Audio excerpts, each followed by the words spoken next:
Hi and happy Friday. I wanted to talk to you this week about self-care. Now, self-care does not look like eating all the junk food and drinking all the wine in order to feel better.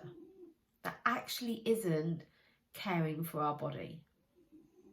Self-care looks like listening to yourself, listening to your body in particular, and then giving yourself permission to follow what it needs. So I'll give you an example. This week, I have just felt physically tired to the point where I could just sit down, close my eyes and fall fast asleep. Now, I could quite happily spin into a whole load of judgment about that, but I'm not, because that feels crap. So I spoke to my coach first thing on Monday morning. I had my session with him, and he helped me to process how I was feeling and make me realize that actually what I needed to do on Monday was listen to my body, and what my body was asking me for was some fresh air, a little bit of very relaxing yoga, and just to sit and relax and do nothing. Now, that sounds really lovely, and I did it and it was really lovely and it was exactly what I needed. But for me, I'm a bit of a doer. I like to be doing things.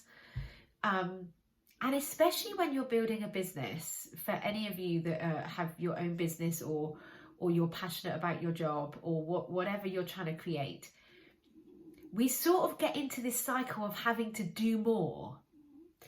And then we get a little bit tired, so we think, oh, I'll just have a little bit of sugar to, like, I'll just have a chocolate bar, that'll sort of lift me up. Or I'll just have a glass of wine because it's been a busy week. When actually that is kind of the last thing that your body needs to feel better. Of course, our primal brain wants us to eat all the crap because we get a hit of dopamine, which floods our body with pleasure. But that is so temporary. It lasts for just a few minutes, and then we're stuck with all the negative consequence, the weight gain, the hangover, the feeling like crap. That is actually not caring for ourselves. It might feel like we're caring for ourselves in the moment because it feels a little bit indulgent, and oh my gosh, you know, the flake adverts and the I forgot, I want to say caramel, but I don't mean caramel, I mean Galaxy adverts, where the lady's in the bath and it's really luxurious and an indulgent emotion and an indulgent moment. So we're marketed to believe that actually that is looking after ourselves, that is indulgent, and kind of isn't, because it's not giving our body the fuel that it needs. Yes, it's giving your brain a dopamine hit, but the knock-on consequence of that isn't sustainable long term. It doesn't give us a long-term well-being. And I'm not saying for one moment that we should never do it, but have that glass of wine because you're relaxed, not to make you relaxed. Have that chocolate, especially if it's a really good chocolate, have it because you're happy and content in your life, not to make you happy, because it doesn't. It's an inanimate object. So when it's in the cupboard and you hear that thought, I just have to have it, you don't actually have to have it. And I want you to think about this a second. This is going off on a bit of a tangent, but just think about this for a second, because it has come up this week with one of my clients. You don't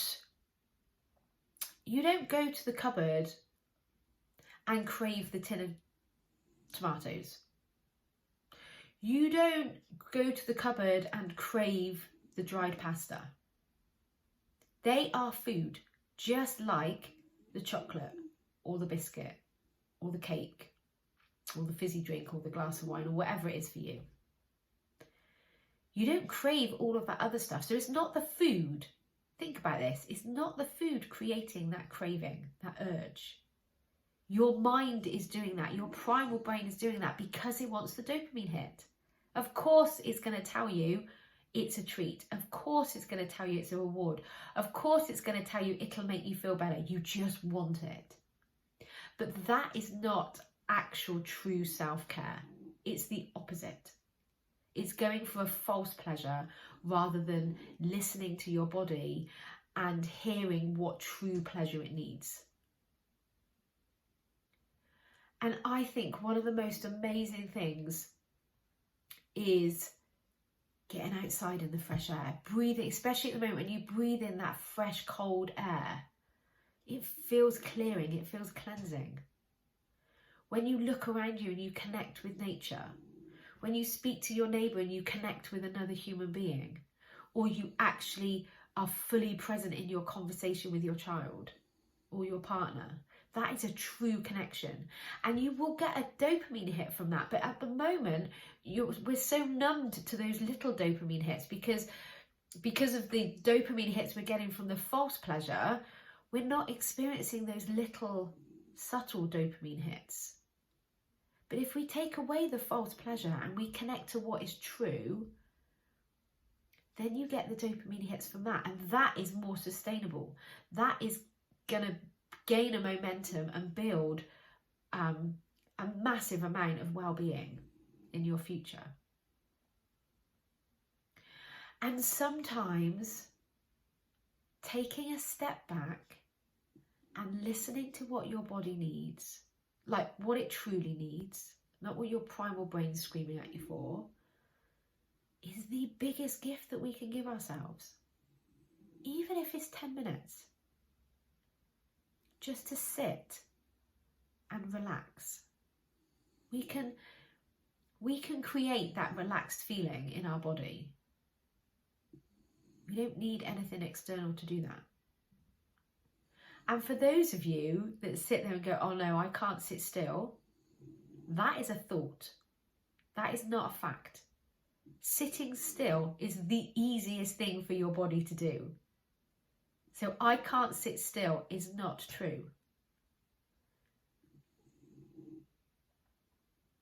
So I'm not saying that you should take up walking or take up yoga or take up meditating. You know what you need to do. It might be mountain biking. It might be rock climbing. It might be I don't know, all the things that we can do. But certainly you know what is self-care, true self-care for you and your body.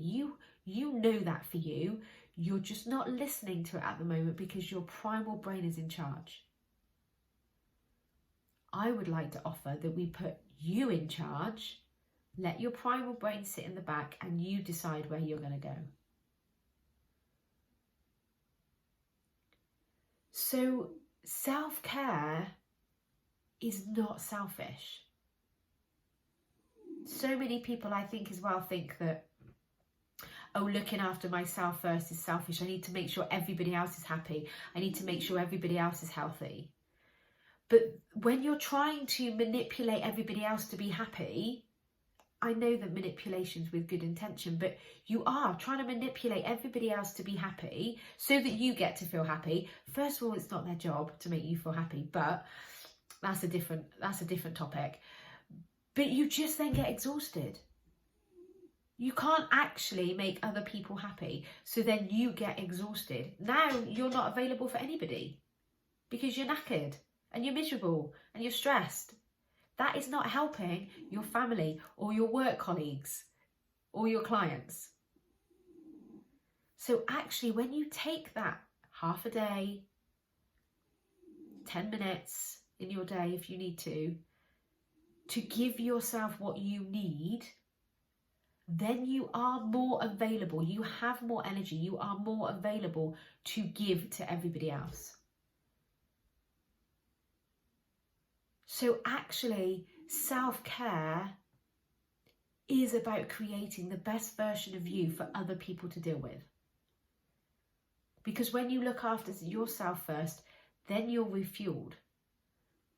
You're not as irritable. You've got the energy to give to others. That is not being selfish. So ask yourself this weekend and this week, if I were to really listen to my body, what does it need? Not the false pleasures. It doesn't actually need that. That's coming from your primal brain. Your primal brain's back here. But what can you give yourself that is true self-care, that's going to nourish you and energize you?